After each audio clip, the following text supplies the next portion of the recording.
Greetings and welcome to the Astronomy Picture of the Day podcast. Today's picture for July 21st of 2025 is titled Cat's Paw Nebula from Webb Space Telescope. So, what do we see here?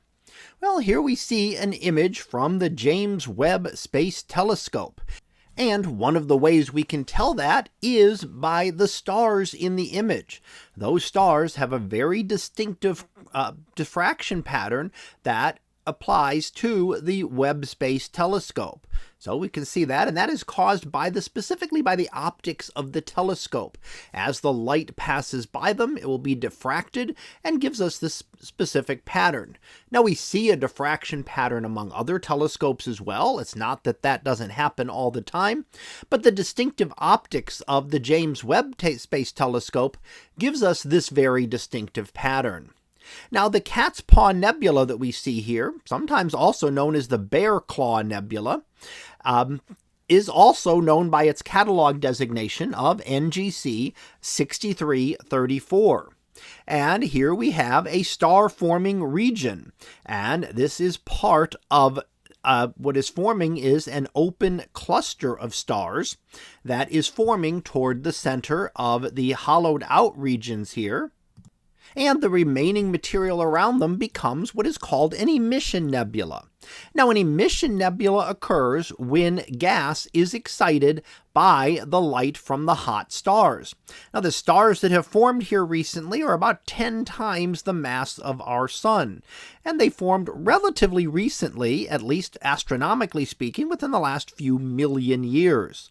So they are extremely massive, really hot, emitting a lot of ultraviolet light, and that ultraviolet light will then energize the gases around it and cause them to glow, giving us the emission nebula. Now, as time goes on, eventually the stars will hollow out and clear out the region here, leaving just the star cluster behind.